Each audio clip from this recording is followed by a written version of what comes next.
ನಮ್ಮ ಅನಿಲ್ ಶೆಟ್ಟಿರವರು ಬಿಜೆಪಿಯ ಯುವ ಮುಖಂಡರು ಬಿಟಿಎಂ ಲೇಔಟ್ನಲ್ಲಿ ಬಹಳಷ್ಟು ಅದ್ಭುತವಾದ ಕೆಲಸವನ್ನ ಮಾಡ್ತಿದ್ದಾರೆ. ಪೀಸ್ ಆಟೋ ಅಂತ ನೀವೆಲ್ಲ ಕಡೆ ನೋಡ್ತಿದ್ರೆ ಅದ್ರ ಹಿಂದಿರುವಂತ ವ್ಯಕ್ತಿ ಕೂಡ ಅನಿಲ್ ಶೆಟ್ಟಿ.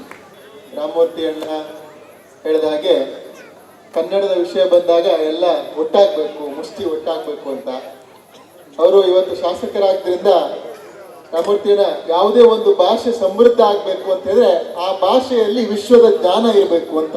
ಅದರ ಅರ್ಥ ಏನು? ಕನ್ನಡ ಸಾಹಿತ್ಯ ಸಮೃದ್ಧವಾಗಿದೆ, ಕನ್ನಡದ ವಿಚಾರಗಳು, ಪರಂಪರೆ ಇದೆಲ್ಲ ಸಮೃದ್ಧವಾಗಿದೆ. ಆದರೆ ಕನ್ನಡ ಭಾಷೆಯಲ್ಲಿ ವಿಶ್ವದ ಹೊಸ ಜ್ಞಾನ ಯಾವುದು, ತಂತ್ರಜ್ಞಾನದ ವಿಚಾರಗಳು ಯಾವುದು ಕನ್ನಡದಲ್ಲಿ ಇಲ್ಲ. ಅದೆಲ್ಲವನ್ನ ಮಕ್ಕಳು ಇಂಗ್ಲಿಷಲ್ಲೇ ಓದಬೇಕು.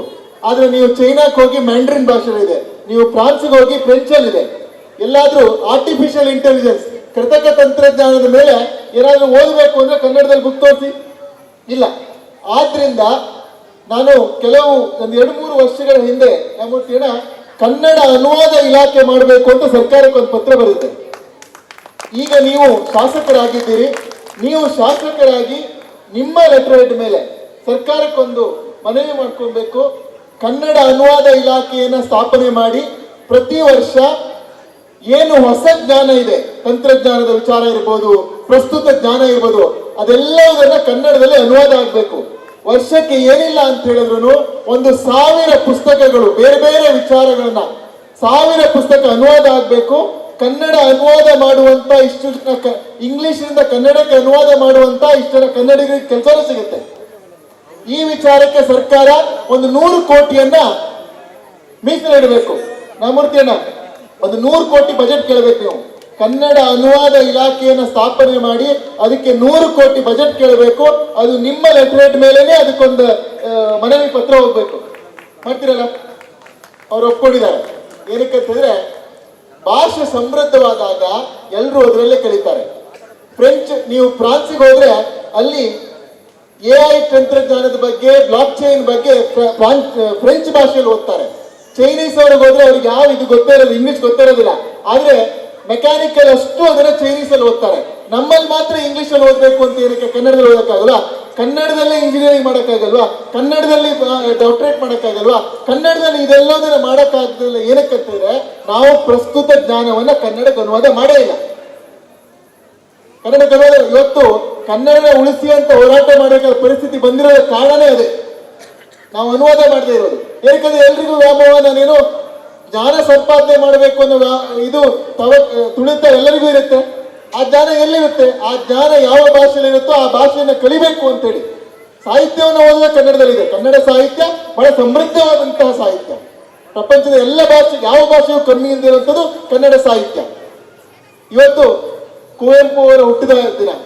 ಡಾಕ್ಟರ್ ಪುನೀತ್ ರಾಜ್ಕುಮಾರ್ ಅವರ ಹೆಸರಿನಲ್ಲಿ, ಚಂದ್ರು ಅವರ ನೇತೃತ್ವದಲ್ಲಿ ರಾಮಮೂರ್ತಿ ಮಾರ್ಗದರ್ಶನ ನಡೀತಾ ಇರುವಂತ ಈ ಕಾರ್ಯಕ್ರಮ ಬೆಳಿಗ್ಗೆ ಹೋದೆ, ನೋಡ್ತಾ ಇದ್ದೆ. ನಾನು ಹೋಗದೆ ಮಾತಾಡ್ಸಕ್ಕಾಗಿಲ್ಲ.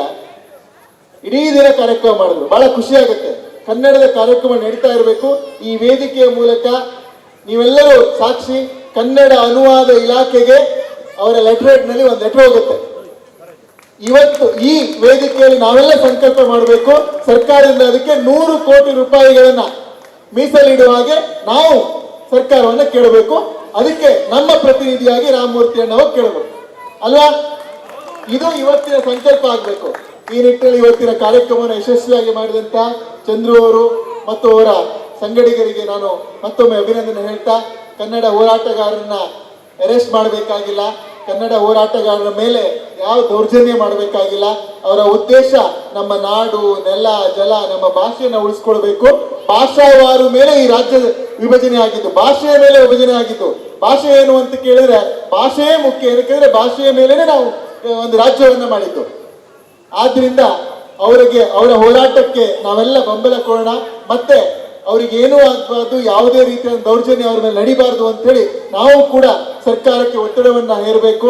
ಅವರೆಲ್ಲರ ಬಿಡುಗಡೆ ಆಗಲಿ, ಅವರಿಗೆ ಯಾರಿಗೂ ಕಷ್ಟ ಆಗದೆ ಇರಲಿ. ಏನಕ್ಕಂದ್ರೆ ನಮಗೋಸ್ಕರ, ನಮ್ಮ ಭಾಷೆನ ಉಳಿಸೋಕ್ಕೋಸ್ಕರ ರಸ್ತೆಯ ಮೇಲೆ ನಿಂತು ಹೋರಾಡುವಂತವರ ಜೊತೆ ನಾವಿರಬೇಕು. ಆದ್ರಿಂದ ಇವತ್ತು ಈ ಕಾರ್ಯಕ್ರಮದ ಮೂಲಕ ನಾವೆಲ್ಲ ಸ್ಪಷ್ಟ ಸಂದೇಶವನ್ನು ಕೊಡೋಣ. ಕನ್ನಡದ ವಿಚಾರ ಬಂದಾಗ ನಾವೆಲ್ಲ ಒಂದಾಗೋಣ. ನಾವೆಲ್ಲ ಒಂದು, ನಾವೆಲ್ಲ ಕನ್ನಡಿಗರು. ಜೈ ಹಿಂದ್. ಸೆಂಚುರಿ ಟಿವಿ ಕನ್ನಡ ಚಾನಲನ್ನು ಸಬ್ಸ್ಕ್ರೈಬ್ ಮಾಡಿ, ಲೈಕ್ ಮಾಡಿ, ಕಾಮೆಂಟ್ ಮಾಡಿ, ಶೇರ್ ಮಾಡಿ.